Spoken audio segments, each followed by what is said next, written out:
We are talking today with Marita Nizam. She has trained in early childhood and has published the book called Little Rabbit and the Grumpy-Poos. So Marita, welcome to Uncut with me, Lucia. Hi, Lucia. I'm very happy to be here. And can I say congratulations on your, I think it was 50 episodes, right, on your podcast? Yes. The Relatable Voice. Congratulations. Thank you very much. It has been hard. I'm working very hard, but it's like I'm so happy, Marita, and thank you. You were there and you were part of it. Yeah, I was very happy to be a part of that. And Marita, you grew up in Germany? Yes, I grew up in a small town in Germany. I did my training there to become an ECE. And then in 1989, long time ago now, I had the opportunity to come to Canada as a nanny. And I had always wanted to live in a foreign country for a bit, but then I got stuck over here because I met my ex-husband and I just stayed in Canada. The training to work with early education. I did my training in Germany, so I worked there a bit. I usually work with kindergarten ages 3 to 6. I love that age. They're just, I love them. And yeah, I was a nanny for about almost 3 years in Canada. Then I worked again at a kindergarten, and then I had my own kids and decided to stay at home and try to turn them into great people. Mm-hmm. And it's hard because nowadays things are very difficult. And Marita, you published this book, which is so lovely. I'm pretty sure that your book can help many parents to deal with their kids. So can you tell us a little bit about your book? Yes, I wrote the book. It is based on my own experience raising my children, and I can only say I didn't sit down to be an author. I didn't sit down to write a book. It's just the message came to me. The whole idea for the book came to me, and maybe it's a message that needs to be told and that can help children. Because with my children, I saw, unfortunately, they did grow up around a negative person, and I didn't quite understand the dynamics that were going on at the time. And unfortunately, I had to see the effects it had on my children. It was pretty drastic effects for them. So that made me realize how vulnerable young kids really are if they encounter a negative person. I mean, we're all vulnerable, you're all affected by that, but especially young children at that age are very vulnerable. So I think the idea to somehow add a layer of protection for them so that they can stand up for themselves and they will not internalize everything that they've been told, like the negative things that we are sometimes being told by other people. You know, it does happen. Mm-hmm. And Marita, what exactly do the negative interactions entail? I think in general, the way I put it in my head, I would define Grumpy-Poos as people that are taking their negative and uncomfortable emotions out on other people with the attempt to make themselves feel better. I mean, very often when we're putting other people down and we are trying to make them feel small so that we can feel better, right? And I think there's many, unfortunately, there's many versions of that. For me, I kind of defined it, there's milder versions and then there's very extreme versions. The milder versions, they will also have negative effects, or is maybe just a parent having a grumpy day and being impatient with our kids. You know, we're all going through that. It sometimes takes a lot of patience, right?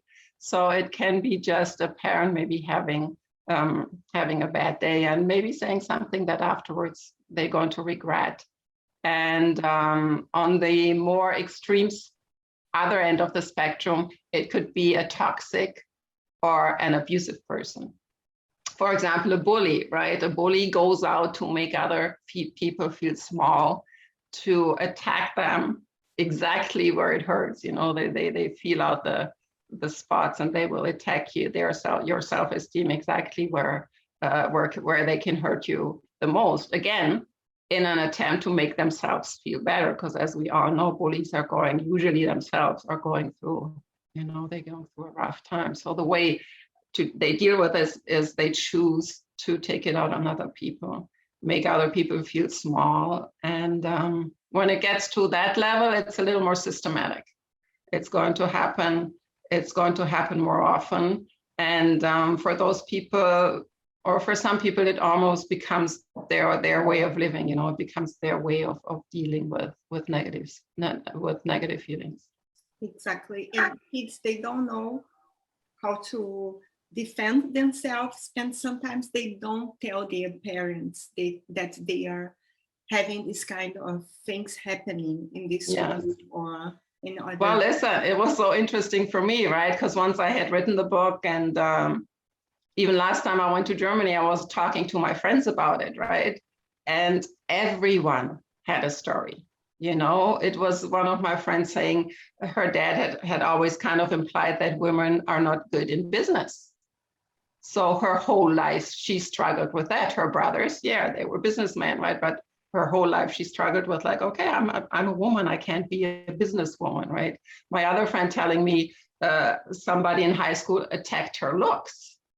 So my friend struggled with that, like throughout her life, right? Because she's not that tall, like she struggled with, oh, I'm not tall. So everyone has a story. And I'm sure that your listeners right now, you know, when they hear the word Grumpy-Poo and what they do, I'm sure almost everyone can think of a story, something that happened to them that affected them, maybe in smaller ways, but maybe in very big ways, right? Maybe they developed a belief that they carried around for a long time, and that affected them in their life, affected them in a negative way.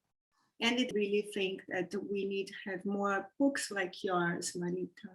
I would like to ask you if there are any tips or techniques that parents can adopt during early childhood to help kids create health boundaries. I would say buy the book. No, seriously, because especially the second one. The second one is going to talk about boundaries. You know what my concern is? My concern is that these days we're talking a lot about empathy and kindness. You hear it everywhere. You know, it's a big. Everybody mentions it, right, when they're bringing up their kids. And I think, yes, empathy and kindness are very important. But if we don't at the same time teach our children to set strong boundaries and to say, you know what, the way you're treating me right now is not okay. And I'm going to, you know, I think we need to teach our children to tell them they have the right to protect like their own space. Like, this is my space, this is my frame, this is my energy. I need to protect it. This is my self-esteem. So we need to tell kids, I think, very early, like as early as possible, and even use the word boundaries. They will not understand it in the beginning, but yeah, they will learn. So ideally, I would like to have them grow up with that word, especially girls. Because girls, you know, like females, we are taught to be nice. We are taught to look after people. I mean, so many females, you know, give up their. I mean, Dr. Shefali has a book out right now, right? The Radical Awakening, where she talks about that. Like women, I haven't read the book, but when we enter marriage and we have kids, we kind of give and give and give, you know, and we get caught up in that. So I would tell parents, yeah, buy the book. And I think the book is good to have, to prepare your children, you know. This is my analogy. Let me tell you if you like it.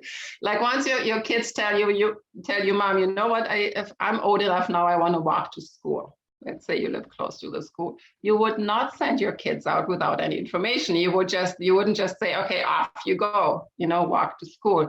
You would tell them, this is what you're going to encounter. These are the rules of traffic. This is how it works. And this is where you have to be careful. You would prepare them. So I'm suggesting doing the same thing. Why are we sending them out there to deal with the relationships? And they will encounter difficult, we know that they will sooner or later, encounter. Why are we not preparing them? Let's prepare them. We know so much today about the dynamics in relationships, and we know so much about the concepts that we can use to deal with it. Like, why not teach our children early on and tell them, listen, you are going to encounter negative people, it's going to happen. This is how you can deal with it. You have the right to set boundaries. And I think we also need to acknowledge this was a mistake I made in my life. Very often empathic people, they assume everybody is working from that perspective. Some people are not. We have to, even as parents, not in a negative way, in an empowering way, teach our children there's some people you have to protect yourself from bullies, and then you have the right to say, I will not keep extending my empathy, keep extending my kindness, and being hurt over. I did that for 55 years of my life. At some point you have to say no. Empathy is good, but it has to, in my opinion, it has to be combined with teaching our children that they have the right to set strong boundaries. And I love, Brene Brown has this expression that she loves to set boundaries, where she says, teach your children or set boundaries by saying, it's okay, it's not okay. Like, tell your friends, give them positive instruction. It's okay if you have a grumpy day. We all have grumpy days. They can tell their parent, it's okay, Mom, I understand. You're tired, you're hungry, I understand. But it is not okay to let it out on me. It's never okay. You are completely right. And your book is very empowering for kids. That's my hope. And Marita, out of curiosity, who are the Grumpy-Poos? Well, yeah, I think they are those people. I wanted to find a word that that stands out. That's very unique, that kids can remember. Because again, my dream is that kids grow up with that word, that they will understand the dynamics. Because listen, looking back, I now understand that the girl that was maybe putting me down in high school was having a tougher life than I had. She was with a single mother. She was feeling insecure. She lived in a part of town that maybe wasn't the best part of town. She sometimes let it out on other people. Looking back, I understand that. I mean, if we're all looking back now in hindsight, we understand why these people were doing what they were doing. But at the time, we took it on. We believed them when they told us, you're not good enough, you're this, you're that, you're not smart, you're not funny, you're not athletic, whatever. We believed it. And my hope with the book is, that's why the book is very repetitive. Little Rabbit has the same experience over and over again. And in the end, all of a sudden, like, it clicks and she recognizes, oh, I know what's going on. I know what they're doing. So that is my hope, that kids will understand. I know that everyone I'm going to encounter that is going to put me down, trying to make me feel small and insecure, I understand the dynamic behind it. And you know what? I'm not going to take it on. Like, you are the Grumpy-Poo. What are you? I know why you're doing this, and I'm not going to internalize the things you want you to believe about myself. It's not true. It's your problem. It's not my problem. That's my big dream, that kids kind of grow up with that expression. I also wanted to add a little bit of humor to the story, because it's a tense situation, right? When you're being put down, very often it happens when we're in a vulnerable position already. So I wanted to add some humor, because when we're like defensive and in a tough situation, I mean, it's proven that our brains kind of shut down, right? We get very, like, we get a tunnel vision. So I wanted to add the humor to have kids, even in that situation, make sure their brains don't shut down, and they're still is that creative thinking where like, oh, wait a minute, I recognize this. This is not about me. I'm not taking it on. This is about them. So that is why I chose that name. And again, the Grumpy-Poos for me are people that are trying to put you down.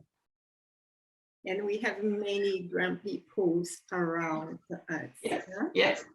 And I mean, the thing is, it can also be a very nice person just having a bad day. It doesn't have to be a mean. But unfortunately, even I was talking about that with another friend on the weekend.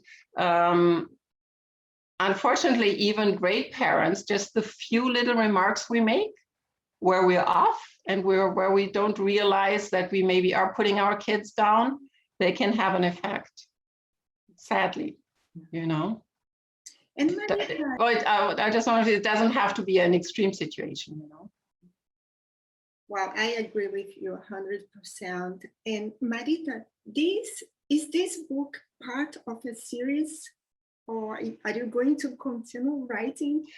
Yes, I have planned 3 so far. I kind of started with the second one. The second one will dive deeper into boundaries, because I think it is very important that kids learn that to protect their energy and to protect their self, their soul. Because growing up is hard. There's so many expectations from society. We all get pushed into the same mold. And in my opinion, that's not the idea of growing up, and if kids learn early on to protect their energy and maybe even their path in life, to protect it and say, no, this is me, I think it's very important. So the second one is about boundaries. The third one will be about negative self-talk. Because in the third one, the little rabbit is actually going to put herself down. She's going to be the Grumpy-Poo. And because that's a habit that also can develop very early on. And it's a hard habit to kick, once we have certain things in our heads, it's very hard to turn it around and turn it into positive thoughts. So I think if we can teach kids early on not to do that, would also be very valuable. Yeah, and the problem is that when we are kids, they believe in what they are thinking, or maybe they believe in what people talked about them, and then it's like a snowball. It starts growing, and there is a moment that these kids, for example, don't want to go to the school, don't want to have contact with other kids, and then the problem starts. So we need to cut this problem from the beginning. And yes, these kind of books are what we need, Marita. Yeah, I kind of see it, thanks, Lucia. I kind of see it as a self-help book for children, I want to take a very, of course, it's still a story that children can understand, but I want to take a very straightforward approach. Like I said, listen, so often I watch YouTube videos, right? I watch a lot of YouTube videos about how to balance my inner life, how to, look after my soul, my inner self. And I don't think we're teaching that enough. Like as soon as they hit kindergarten, it's all about external achievements. It's about reading, it's about writing, it continues, it's math, it's science. There's a lot of pressure on kids, right? But where do we teach them to balance their inner lives, to deal with relationships? Like relational intelligence is so important. Because we know I went through a divorce, like picking the wrong partner, picking the wrong relationship is hurtful. And a lot of us have been through that, right? And a lot of us. But whenever you watch these YouTube videos, often you hear the sentence, well, that's something we're not being taught in school. And I'm saying, why not? Why not make it part of education? Why not teach it in school? Yes, still have the science, the languages, the math, but also maybe offer them courses where they learn about boundaries, where they learn about, Brene Brown again has a great definition what trust is. Teach that to our children, because that's also a life skill.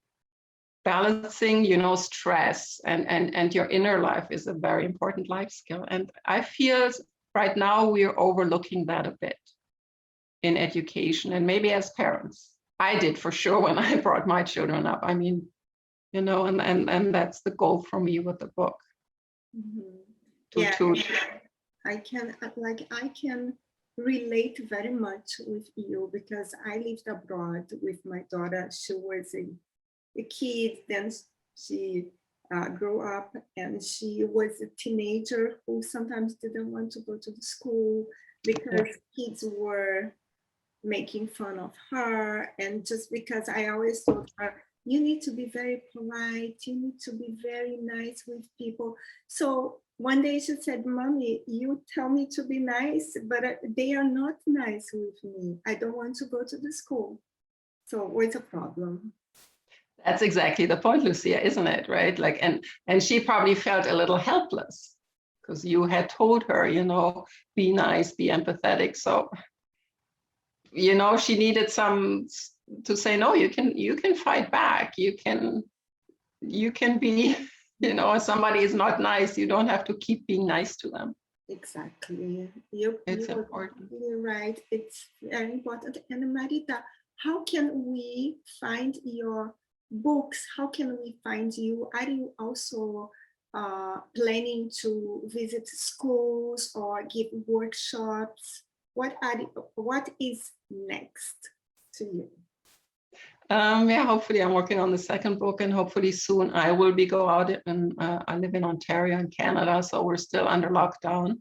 I'm not able to go into schools yet. I'm dying to go into schools, talk to parents about the subject, and also read the book to children. So hopefully I can do that. The book is on Amazon, so it can be found there. And I think it's a good book to have to prepare your children, to what's coming when they join kindergarten. This is going to happen, and also maybe have it on hand when they've had a bad encounter and they come home and they say, you know what, like your daughter did, right? Somebody was mean to me today. Read the book with them and say, listen, this is what you can do about it. Very good. And you have a website? Yeah, it's maritanizam.ca. There's also some videos on there that go a little deeper into talking about the lessons of the book and also how you can implement those lessons. Because also the lessons are good for older children, They're not just, I had my neighbor, I gave the book to her, she has a little girl. And so my neighbor told me the other day, you know what, she said, I am enjoying the book too. She was saying, I need that message too, that I'm good enough, so it wasn't only her daughter enjoying it, like she was also getting the message, because it's a big thing that a lot of us have walked around with, It's good that parents also can read with their kids and to experiment and experience with them because they are learning new things. Wow. Yeah. Your book it's good. It's amazing. And I hope you come to talk about number 2 and number 3. Yeah. Oh, I would love to. I love to get these messages out to parents, You are already invited. And thank you. And I know also that you feel very passionate about children and that you've worked with kids and you've seen many situations that were not ideal. So I think it's important to keep the dialogue going, keep evolving, and maybe say, if we're seeing that things are moving the wrong way, just saying, hold on for a minute, consider this. I think it's important that we're out there. And I think a lot of parents that have gone through parenting and have made mistakes are doing that right now. That's why I think, podcasts and platforms like this are so useful for parents that are starting out, because we've been through it, we've made our mistakes, right? We're just now saying, don't make the same mistakes. No. Consider this maybe, right? And can I see your book? Because I can see on your wall. Yeah, that's the cover. So this is the book. I think the illustrator did an amazing job. I think it's very unique illustrations. For example, I know his favorite is the page where Little Rabbit meets the animals. He told me that's his favorite. You know, it's a little unusual in the way that the it's a little artsy, I would say. You know, how the fox is in the foreground. I love it.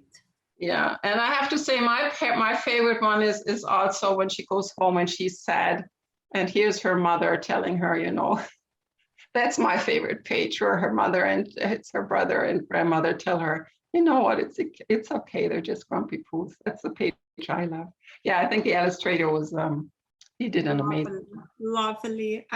We talked about it on the Relatable Voice, and Yeah. the illustrations are adorable. So Marita, thank you very much. Come back, come back. Yes, I'd love to.